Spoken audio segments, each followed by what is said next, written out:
Selamat datang di Jelajah Kuliner, acaranya Maria Sukamto. 欢迎收听美食无国界. Apa kabar teman-teman Jaker? Semoga sehat sejahtera selalu, jiwa dan raga. Apakah Anda pernah makan kerak nasi?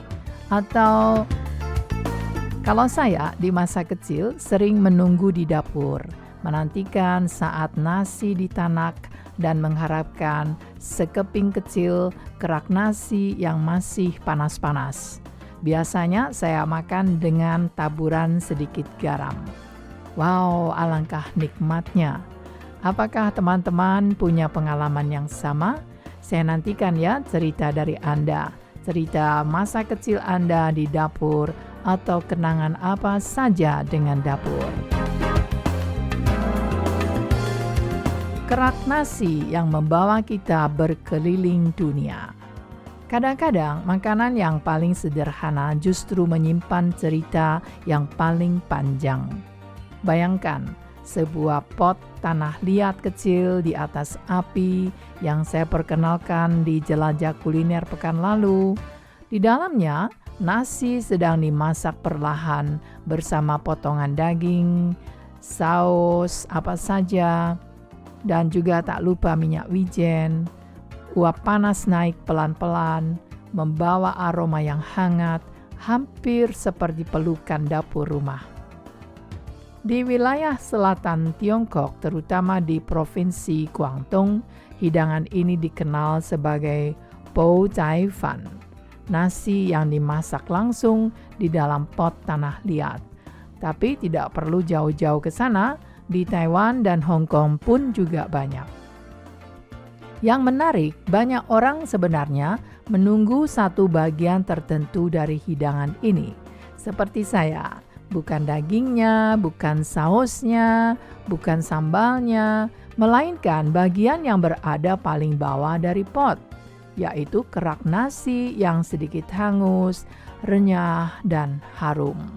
Jadi pokoknya teman-teman yang pernah makan kerak nasi yang baru saja ditanak itu pasti tahu deh rasanya.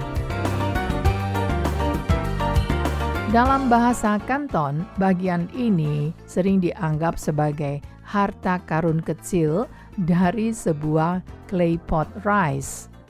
Namun ternyata kecintaan manusia terhadap kerak nasi bukan hanya milik budaya Tiongkok atau saya di Indonesia. Jika kita berjalan jauh ke Timur Tengah, ke dapur-dapur tradisional di negara Iran, kita akan menemukan sesuatu yang hampir sama. Di sana ada hidangan bernama tahdik. Tahdik secara harfiah berarti bagian bawah panci. Saat nasi dimasak dengan mentega, yogurt atau saffron, lapisan nasi paling bawah perlahan berubah menjadi kerak emas yang renyah. Nah, ketika nasi disajikan, lapisan ini sering diangkat utuh sebagai sebuah mahkota. Wow, bayangkan.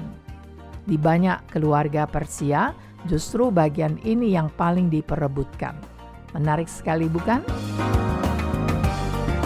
Dua budaya yang sangat jauh, Tiongkok Selatan dan Persia, ternyata memiliki kesamaan selera. Kita sama-sama menyukai bagian nasi yang sedikit hangus. Mungkin karena manusia selalu menemukan keindahan dalam kejutan kecil, sesuatu yang tidak sepenuhnya lembut, tidak sepenuhnya sempurna, tetapi justru penuh karakter. Di Asia Tenggara pun kita mengenal sensasi serupa. Apa? Misalnya pada nasi liwet yang dimasak dalam panci besar bersama santan dan rempah-rempah. Di bagian bawah panci sering terbentuk lapisan nasi yang agak kering dan renyah. Dan bagi banyak orang, justru bagian itu yang paling nikmat. Seolah-olah kerak nasi ini adalah bahasa kuliner yang dipahami oleh banyak budaya.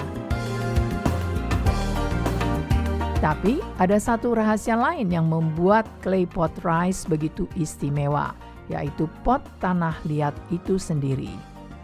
Pot tanah liat memiliki sifat yang sangat berbeda dibandingkan panci logam modern. Ia memanas lebih lambat, tetapi panasnya menyebar secara lembut dan merata.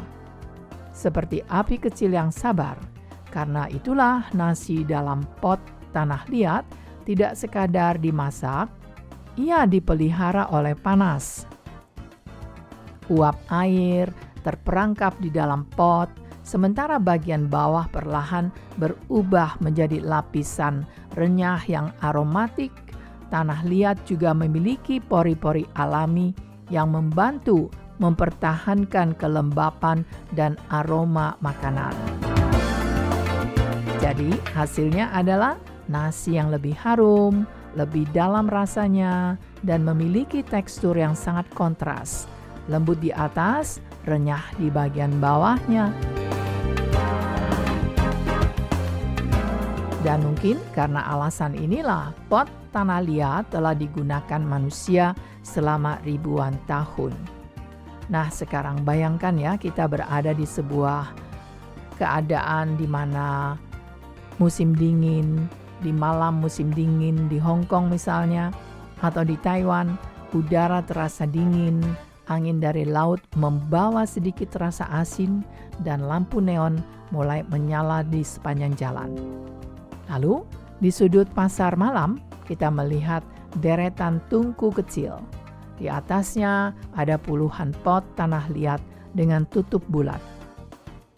Penjualnya membuka satu pot, mengangkat tutupnya dengan cepat, dan seketika aroma nasi panas bercampur kecap asin memenuhi udara. Suara sendok, yaitu sendok logam, menggores bagian bawah pot, terdengar ringan krek-krek-krek. Itulah suara kerak nasi yang sedang diangkat. Orang-orang berdiri di sekitar kios kecil. Ada pekerja kantoran yang baru pulang kerja, ada pasangan muda yang berbagi satu pot nasi, ada turis yang penasaran mencoba makanan lokal.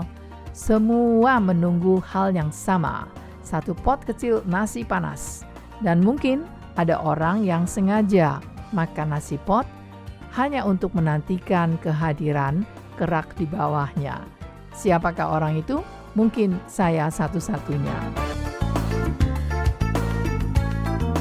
Di musim dingin Hong Kong dan Taiwan, claypot rice bukan hanya makanan, ia adalah sumber kehangatan.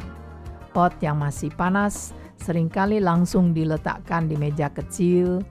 Pelanggan kemudian menuangkan sedikit kecap manis, asin khas Kanton di atas nasi yang mengepul, yang kita katakan kecap hitam, lao chou, lalu mengaduknya perlahan.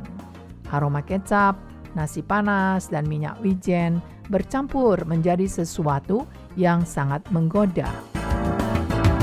Momen kecil seperti ini seringkali membuat kita sadar bahwa makanan bukan hanya soal rasa, tapi ia juga tentang suasana, tentang malam yang dingin, tentang suara pasar yang ramai, tentang uap nasi yang naik perlahan ke udara, dan juga tentang manusia yang sejak ribuan tahun lalu selalu menemukan cara untuk membuat nasi menjadi sesuatu yang lebih dari sekadar makanan pokok.